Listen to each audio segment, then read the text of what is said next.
wabarakatuh. Perkenalkan, nama saya Filia Anggun Aisyah dari program studi manajemen semester 4.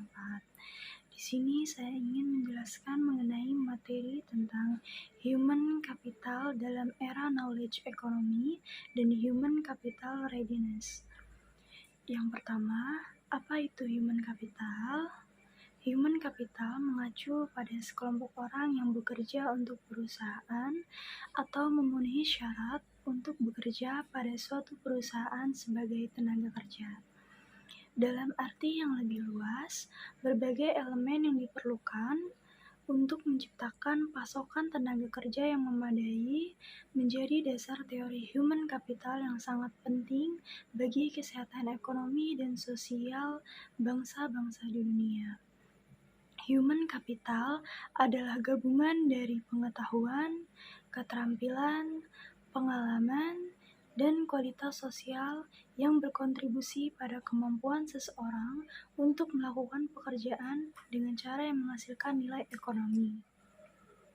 Dalam ilmu ekonomi, modal mengacu pada semua aset yang dibutuhkan bisnis untuk menghasilkan barang dan jasa yang dijualnya. Dalam pengertian ini, modal mencakup peralatan, tanah, gedung, uang, dan tentu saja manusia. Namun, dalam arti yang lebih dalam, human capital lebih dari sekedar kerja fisik manusia yang bekerja untuk suatu perusahaan, yang termasuk dalam human capital diantaranya termasuk pendidikan, keterampilan, pengalaman, kreativitas, kepribadian, kesehatan yang baik, dan karakter moral. Dalam jangka panjang, ketika pemberi kerja dan karyawan melakukan investasi bersama dalam pengembangan sumber daya manusia, tidak hanya perusahaan, karyawan, dan kliennya mendapatkan keuntungan, tetapi juga masyarakat pada umumnya. Misalnya, sedikit masyarakat yang kurang berpendidikan berkembang dalam ekonomi global baru.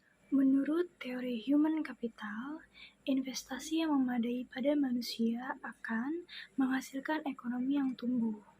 Misalnya, beberapa negara yang menawarkan penduduknya pendidikan perguruan tinggi gratis karena kesadaran bahwa penduduk yang berpendidikan lebih tinggi cenderung menghasilkan lebih banyak dan membelanjakan lebih banyak, sehingga merangsang pertumbuhan ekonomi.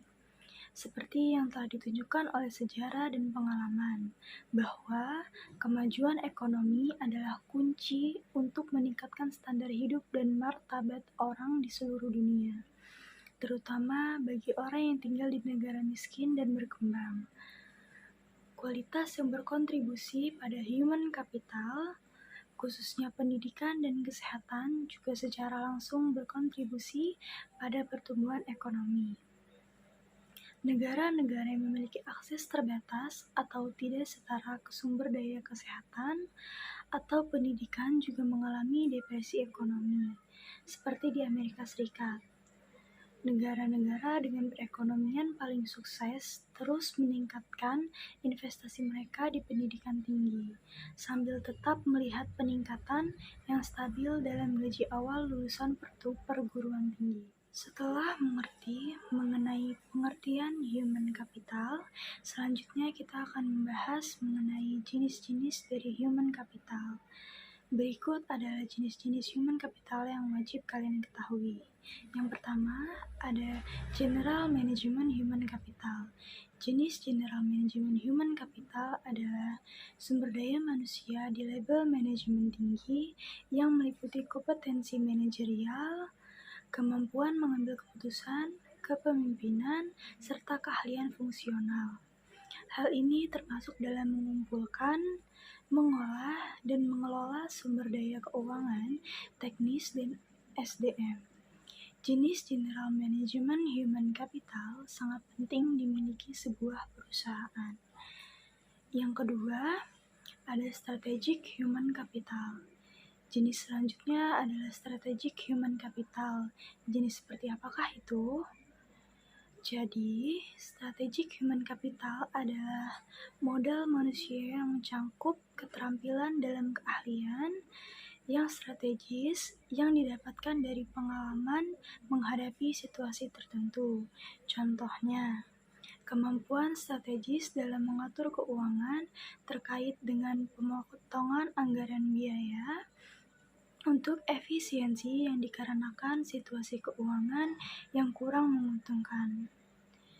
Yang ketiga, ada industri human capital.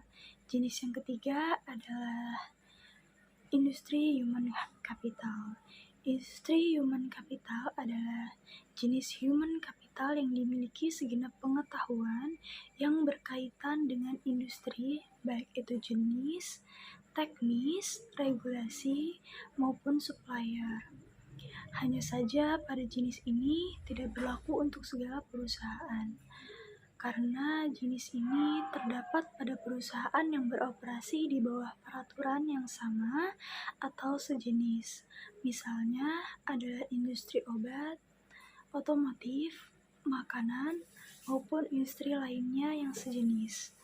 Yang keempat, ada relationship human capital. Lanjut ke jenis berikutnya. Relationship human capital adalah kecerdasan berkomunikasi, menunjukkan bahwa seseorang karyawan mempunyai kemampuan menjalin komunikasi dan berinteraksi dengan orang lain, baik itu dalam maupun di luar tim.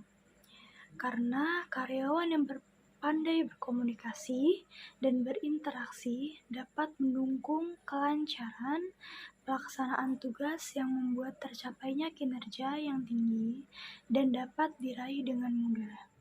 Yang kelima, ada company specific human capital.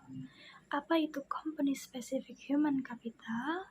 Jadi, setiap perusahaan pastinya mempunyai struktur dan budaya yang berbeda-beda, termasuk dalam hal peraturan maupun kebijakan yang terdapat di perusahaan, sehingga setiap perusahaan dituntut agar dapat beradaptasi dengan segala sesuatu yang sudah menjadi ketentuan perusahaan tersebut. Hal tersebutlah yang dimaksud dengan company specific human capital. Itulah 5 jenis human capital yang perlu kalian ketahui. Kemudian ada human capital readiness. Organisasi harus menilai kapabilitas dan kompetensi karyawan saat ini dalam kelompok pekerjaan strategis tersebut. Asesors dapat memilih dari berbagai pendekatan untuk mengevaluasi kinerja dan potensi setiap individu. Misalnya, seorang karyawan yang mungkin melakukan penilaian diri terhadap persyaratan pekerjaan, kemudian didiskusikan dengan mentor atau manajer. Karir sebagai alternatif, asesors dapat meminta umpan balik 360 derajat dari beberapa individu tentang berbagai aspek kinerja karyawan tersebut. Kedua jenis penilaian tersebut memberi individu pemahaman yang jelas tentang tujuan mereka, umpan balik substantif tentang kompetensi dan kinerja mereka saat ini, dan rencana untuk pengembangan profesional masa depan. Karena pentingnya menilai human capital readiness, yaitu kesiapan karyawan dalam kelompok pekerjaan strategis, maka harus diterapkan berbeda dari manajemen kinerja yang digunakan pada jabatan lain dalam perusahaan. Kesimpulan dari human capital merupakan aset tidak berwujud yang merupakan kualitas tidak dimasukkan dalam neraca perusahaan, namun dapat dikategorikan sebagai nilai ekonomi dan keterampilan dan pengalaman pekerja. Kualitas tersebut adalah kesehatan, kecerdasan, pendidikan, keterampilan, dan lainnya yang menjadi pertimbangan oleh pemberi pekerja. Mungkin hanya itu saja materi yang dapat saya sampaikan. Kurang lebihnya mohon maaf. Sekian dan terima kasih. Wabillahi taufiq wal hidayah. Wassalamualaikum warahmatullahi wabarakatuh.